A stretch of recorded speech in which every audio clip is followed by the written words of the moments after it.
So, just 100 days out from the opening ceremony of the Tokyo Paralympic Games, and with that, we are pleased to be joined by Mr. Andrew Parsons, who is the president of the International Paralympic Committee. From Brazil, home stretch time, I'm just wondering, what keeps you up at night during these last few days of making these final preparations? What's on your mind?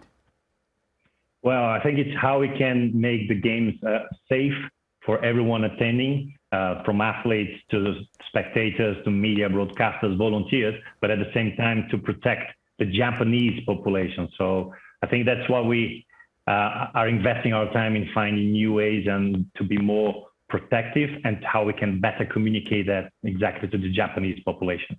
Yeah, an unusual year to say the least. No spectators from abroad. I'm just wondering, what kind of feedback have you gotten from participating nations as well as the athletes themselves, and how do you think it'll impact their performance?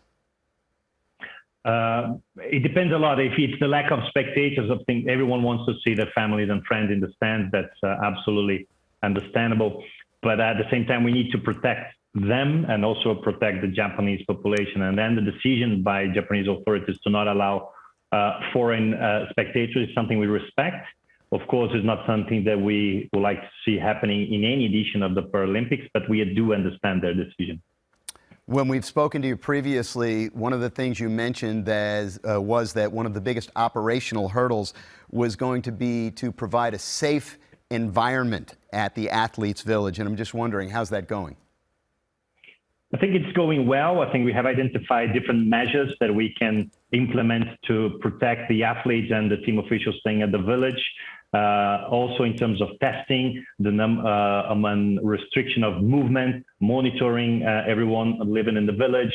So everyone arriving at the village will have to have passed for 2 weeks of monitoring their nations, 2 tests 96 hours prior to departure, 1 test on arrival, and the athletes basically will be tested every day. And all the other contingents, all the other population will be tested quite extensively. So the chance of someone attending the games to get in contact, for example, with a Japanese person is remote.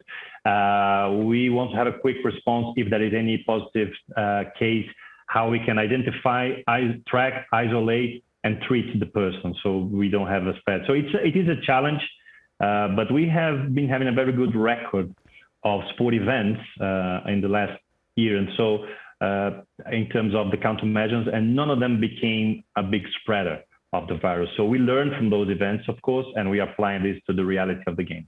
Life is complicated these days. I would imagine that when you first took this job, these weren't the types of things that you had to focus on. How do you stay focused on the things that you can control and that you can impact in a time when there's so much that you can't? Well, Jimmy, I think it's the sense of purpose of what we're doing here. And these edition of Paralympic Games is the most important in the history of the Paralympic movement, exactly because of the pandemic. Persons with disability have been affected disproportionately around the world. You know, the percentage of persons with disability who have died in many nations is super high. And we believe that this highlights an inequality that exists. And the Paralympic Games is the only global event, it doesn't matter if it's sport, art, culture, politics, whatever, is the only global event that celebrates persons with disability, that focus on persons with disabilities. So it's the opportunity to bring them back to the heart of the inclusion agenda in times where we have seen this inequality being highlighted because of the pandemic. And we are talking about 1 billion persons, 15% of the world's population. So that's what keeps me focused, this sense of purpose. Let's talk about access. I think that's a reasonable place to go off of what you just mentioned. There's been a long debate regarding that subject for host cities. Give us an update on how Tokyo is doing as far as that's concerned, and perhaps going forward, what this augurs for other host cities. Well, I think every host city has its own challenges. The challenge in Tokyo was not, let's say, the physical accessibility when it comes to transport, for example, you know, the metros, ramps in public buildings, and so.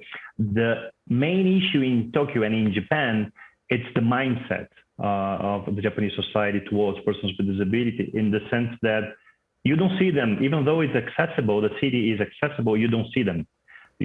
So they have been kept at home, overprotected. And what we need to change is this mindset. I think the Japanese population, they need to understand, it's important for them to understand that persons with disability, they need to be given opportunity. And I think the athletes practicing sport at the highest possible level will change that key in the mindset of the people. And from then, when you change the mindset, you can start changing reality. But every country has a different perspective. So it doesn't come from a negative angle. It comes from a positive angle. They want to protect them. But the outcome, the final product, the final output is that they are not allowing them, the persons with disability in Japan, to be, let's say, active in the Japanese society. And that's what we want to change. Okay. A little bit of a touchy subject. A majority of international athletes surveyed have said that they do not feel that the field of play or ceremonial sites is an appropriate place for social protests. So a rule will stay in place that it will still be disallowed.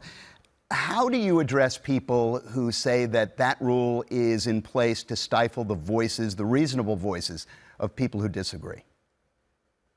That's a very good question. We are conducting a similar exercise with the Paralympic athletes, through our athlete council, in terms of what they want and what they do not want to see happen in terms of protests. I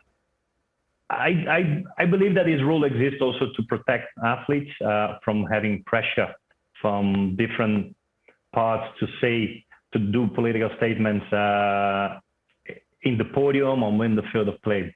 So, but I don't think, to be honest, that my opinion is the most important here. We want to hear from the athletes themselves. And the athletes themselves, we are in the middle of this exercise with the Paralympic athletes. So if they want to protect the podium, if they want to allow protests at the podium, in the field of play, in the mixed zone, I think it's important for them, because at the same time, when there is a protest on the podium, you have other two athletes who, fought the battle of their lives to get there.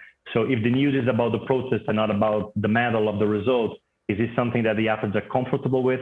So they are the ones who need to answer that. So in the Olympic side, I think they gave a clear answer. And they say, look, there are other ways, there are other places for athletes to protest. Let's see in the Paralympic side if we have the same opinion, if they have the same opinion, or if we are going to prepare any change to what we do normally at the Paralympics. So you're saying still an open question on the Paralympic side?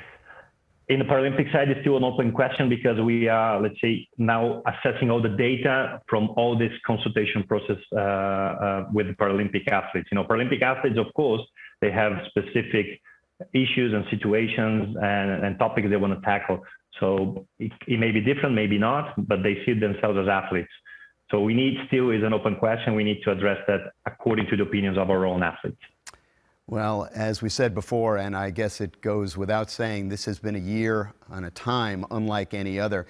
How do you hope that these games are remembered? I think, and we only be able to realize that at the end. So the games to be remembered as something that have united many nations with one purpose of putting together games. So it's an international effort that put together the most challenging logistical event in the world, which is the Olympics and the Paralympics, in a situation of pandemic. So I think I want this to be remembered as a symbol that if we work together towards a common objective globally, we can achieve incredible things. And this is in a moment where, because of pandemic, I think nationalism has been stronger than ever before. People focusing on themselves naturally. How can I protect myself, my family? So I do believe, I want this in the future to be seen as an example that even during a situation of crisis, if we work together with higher purposes, as I have mentioned, in our case, to put 1 billion persons again into the spotlight, so give them hope and opportunity, it's something we can do as humankind. We need to change our attitude towards this planet and towards the people who live in this planet. And I do believe a sport event can be a catalyst for that. And I hope the Paralympics will be a catalyst for change. Mr. Andrew Parsons, a very, very exciting time, 100 days out. Best of luck to you, sir. We'll see you in Tokyo. See you in Tokyo, Jimmy. Thank you.